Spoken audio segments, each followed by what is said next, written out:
India থেকে পলায়ন করে পাকিস্তান চলে যাবে, পাকিস্তান থেকে পলায়ন করে যদি আফগানিস্তান চলে যাওয়ার চিন্তা ভাবনা করে এবং এটা মনে করে যে সে পলায়ন করার কারণে আল্লাহ তাআলার মৃত্যুটাকে পাকড়াও করতে পারবে না, ও নবী আপনি তাদেরকে জানায় দেন উল্লাই ইয়ানফাকুমুল ফিরার, এই মৃত্যু থেকে পলায়ন তাদের কোনো কাজে আসবে না।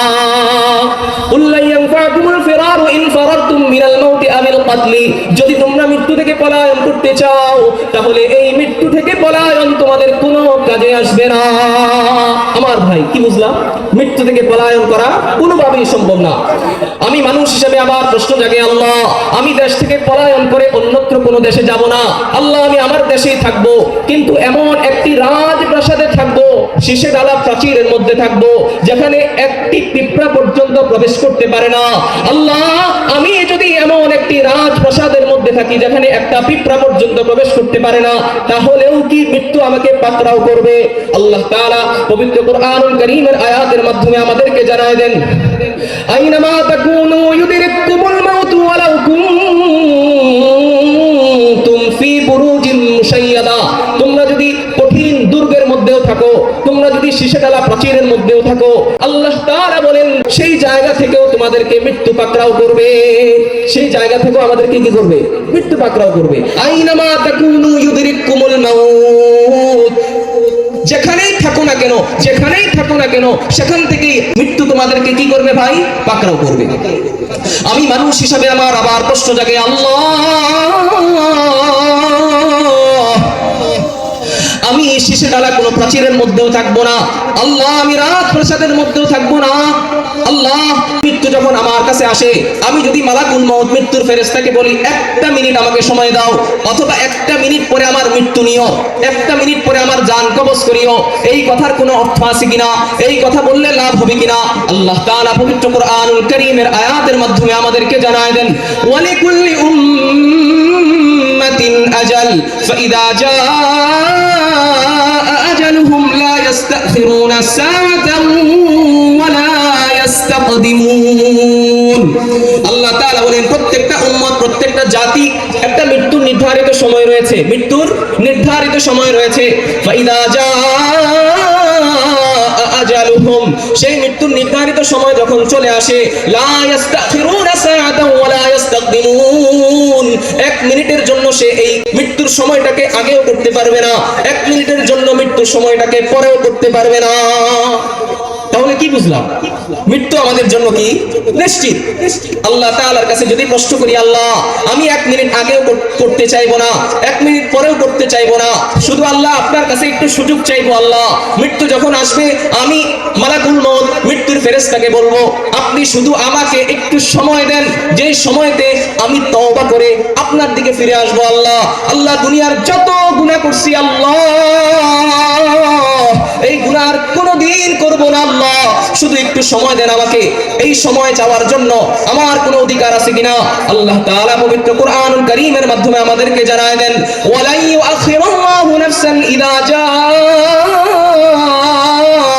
আজালুহা, আমার বান্দা তুমি যদি মৃত্যুর আগে আমার কাছে সময় চাও যে তওবা করবা, ভালো কাজ করবা, ভালো আমল করবা, নামাজ পড়বা, রোজা রাখবা, হজ করবা, আর খারাপ কাজ করবা না, এত কিছু করে তুমি নেককার বান্দাদের অন্তর্ভুক্ত হইবা, নেককার বান্দাদের অন্তর্ভুক্ত হওয়ার যদি এমন নিয়ত থাকে আর তোমার মৃত্যুর নির্ধারিত সময় চলে আসে, লা ইউআখিরুল্লাহু নাফসান ইযা জাআ আজালুহা, মৃত্যুর নির্ধারিত সময় চলে আসার পরে তোমাকে একটা সেকেন্ডও সময় দেওয়া হবে না। এখন আল্লাহর কাছে ফাইনাল প্রশ্ন, আল্লাহ আর প্রশ্ন করব না, ফাইনাল প্রশ্ন, মৃত্যু কি তাহলে আমাদের সাথে সাক্ষাৎ করবেই করবে?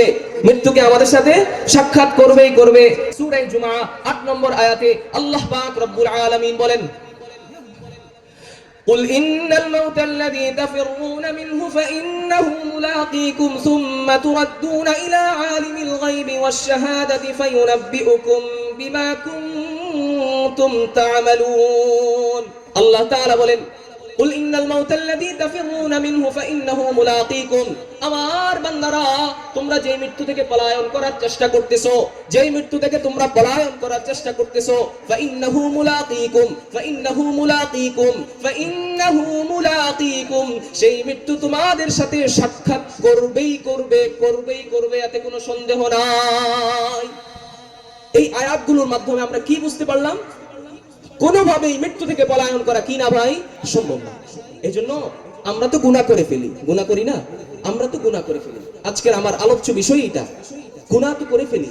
এই গুনাহ থেকে মৃত্যুর আগে যদি আমরা গুনাহ থেকে পানাহ না চাইতে পারি, এই গুনাহ এর জন্য আল্লাহর কাছে যদি মাফ না চাইতে পারি, তাহলে কবরের আযাবের ব্যবস্থা আছে কিনা? হ্যাঁ, কবরে আল্লাহ তাআলা প্রশ্ন করবেন ফেরেশতাদের মাধ্যমে। কবরে আল্লাহ তাআলা ফেরেশতাদের মাধ্যমে প্রশ্ন করবেন। আপনি যদি গুনাহ নিয়ে কবরে যান, আপনাকে প্রশ্ন করা হবে মার রাব্বুকা, নবীজির স্পষ্ট হাদিস। আপনি যদি গুনাহ নিয়ে কবরে যান, আপনাকে প্রশ্ন করা হবে মার রাব্বুকা, তোমার রবকে বলো, তোমার রবকে বলো। সে বলবে হা হা লা আদরি, আমি আমার রবের পরিচয় জানি না, আমার রবকে আমি তা বলতে পারছি। নাউজুবিল্লাহ বলেন ভাই। হ্যাঁ, এই গুনাহ নিয়ে যদি কবরে যান, প্রথম প্রশ্নেই আপনি আটকে গিয়েছেন। পরবর্তীতে আপনাকে প্রশ্ন করা হবে ওমা দীনুকা, কেমন করতেছে ভাই, ওমা দীনুকা, তোমার ধর্ম কি বলো। তখন যদি গুনাহ নিয়ে কবরে যান, দুনিয়ার জমিনে থাকতে ভাই গুনাহ নিয়ে কবরে যান, গুনাহ থেকে তওবা করতে পারলেন না, তখন আল্লাহ তাআলা যদি দ্বিতীয় প্রশ্ন করেন ফেরেশতাদের মাধ্যমে যে তোমার ধর্ম কি বলো, আপনি বলতে পারবেন না, বলবেন হা হা হা লা আদরি, আজকে আমি আমার ধর্মের পরিচয়ও বলতে পারছি না, আমার ধর্ম কি আমি সেটাও বলতে পারছি না। দুনিয়ার এই জমিনে থাকতে এই প্রশ্নগুলোর উত্তর আপনারা কে আছে যে না জানে? প্রত্যেকেই জানেন না? আপনাদেরকে যদি একজন একজন দাঁড় করিয়ে জিজ্ঞেস করি যে এই প্রশ্নগুলোর উত্তর কি, প্রত্যেকটা মানুষই 100 থেকে 100 পাস করবেন, এমন না ভাই? কিন্তু আপনি যদি গুনাহ নিয়ে কবরে যান, আপনি দুনিয়ার জমিনে সবকিছুই জানেন, কিন্তু সেই জায়গায় আপনি জায়গা মতো গিয়ে কি করতে পারবেন না? উত্তর দিতে পারবেন না। এই জন্য আমার ভাই 3 নম্বর আপনাকে প্রশ্ন করা হবে, কবর থেকে নবীজির রওজা পর্যন্ত একটা জায়গা করা হবে, নবীজির চেহারা দেখানো হবে। ওমা হাদার রাজুলুল্লাযী বুইসা ফীকুম, বলো তো এই যে চেহারাটা দেখতে পাচ্ছ ইনি কে, ওনার পরিচয় কি বলো তো। যদি আপনি গুনাহ নিয়ে কবরে যান, নবীজিকে না চিনেন, নবীর সুন্নাহ অনুযায়ী জীবন যাপন না করেন, আপনি যদি আল্লাহর বিধান অনুযায়ী জীবন যাপন না করেন, আমার ভাই আপনি ওই দিন রাসূলের চেহারা দেখেও আপনি বলতে পারবেন না এই মানুষটা কে। আপনি বলবেন হা হা হা লা আদরি, আমি জানি না, আমি জানি না ইনি কে। নাউজুবিল্লাহ। এজন্য আমার ভাই ওমাল হায়াতুদ দুনিয়া ইল্লা মাতাউল গুরুর, এই দুনিয়ার জমিন ধোঁকা ধোঁকা ধোঁকা। আপনি যে কত চাকচিক্য দেখতেছেন না ভাই, খুব চাকচিক্য, খুব মজা লাগে দেখতে, কিন্তু এগুলো সব ধোঁকা। আপনি বলতে পারবেন, আপনি যদি ভাই কবরকে জিজ্ঞেস করেন, কবরকে যদি জিজ্ঞেস করেন কবর তুমি বলো তো 10 বছরের কোন শিশু, 4 বছরের কোন শিশুকে তুমি গ্রহণ করেছো কিনা, কবর সাথে সাথে বলবে যে আমি 4 বছরের শিশুকে গ্রহণ করেছি। কবরকে জিজ্ঞেস করো 15-20 বছরের যুবক, 30 বছরের যুবককে তুমি গ্রহণ করেছো কিনা, কবর সাথে সাথে উত্তর দিয়ে বলবে আমি 30 বছর 20 বছরের যুবককেও আমি গ্রহণ করেছি। কবরকে জিজ্ঞেস করেন 70-80 বছরের বৃদ্ধকে তুমি গ্রহণ করেছো কিনা, কবর সাথে সাথে বলবে আমি 70-80 বছর 90 বছরের বৃদ্ধকেও গ্রহণ করেছি। তাহলে বলেন আপনি কোন নিশ্চয়তায় ঘুরতেছেন? আপনি অনেক সময় অনেকে ভাবেন যে আমাদের একটু বয়স হবে, হ্যাঁ ওই সময় তো আর দুনিয়ার চাকচিক্য ভালো লাগবে না, যা দেখার তো হয়েই গেছে, দাড়ি একটু পাকবে তখন আমি আমল করা শুরু করব, ইবাদত করা শুরু করব। তাহলে কবর তো আপনাকে উত্তর দিয়ে দিল 4 বছরের শিশুকেও আমি গ্রহণ করেছি, 30 বছরের যুবককেও আমি গ্রহণ করেছি, 90 বছরের বৃদ্ধকেও গ্রহণ করেছি। তাহলে আপনি কোন নিশ্চয়তায় ভাবতেছেন যে আপনি যখন আপনার 50 বছর হবে, 60 বছর হবে, তখন আপনি ইবাদত শুরু করবেন, দাড়ি রাখবেন?